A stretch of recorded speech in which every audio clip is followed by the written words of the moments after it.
Of course, I'm a ardent Sanskrit follower, and my whole life has been on studying philosophical elements from Sanskrit. So one might immediately think that I am already saying what I believe, faith kind of confession. But this is the reason that the logic there is when we are um, in my own case, when you think of a Vedic time and everybody's speaking in Sanskrit, and that's a different story. In our normal life, when we have so many other languages that we are using, and then I'm immediately dropped into the Sanskrit speaking environment. And then when I'm speaking in any other language, I don't need to worry too much about correctness. Like, my English is not flawless. I'm making mistakes, and maybe there are run-on sentences, and then my accent is not good. But immediately when you think of speaking Sanskrit, your attention goes to correct articulation for everybody. So that gives you already alertness in speech.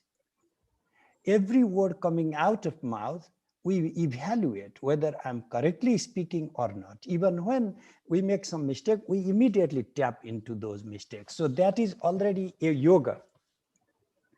Bhartrihari, a 5th century grammarian philosopher, does identify this grammar as a Shabda Purva Yoga, means Shabda Yoga. Why is he calling this a yoga? Because this Vats, the whole conversation on mantra is the conversation on the Vats, the states, different levels of the Vats, the speech. And if we go to the finest level of speech, Vats, then we get to Pashyanti, this self-seeing consciousness.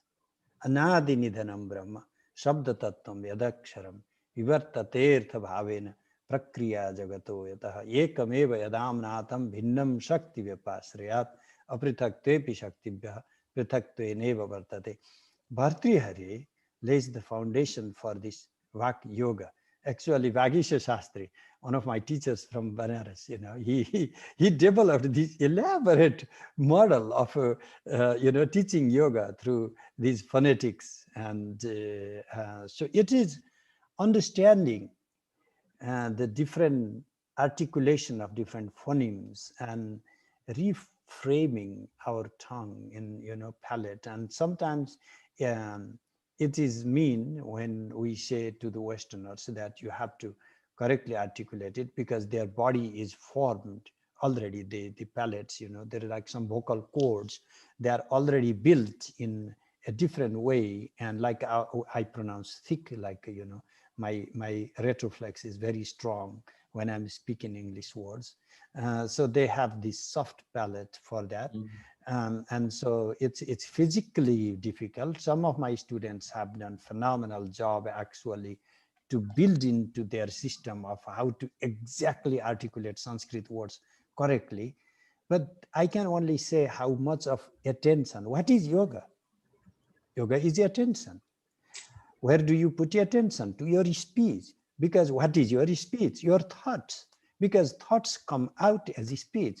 When you pay attention to your speech and correct your speech, you are paying attention to thought and correcting your thought.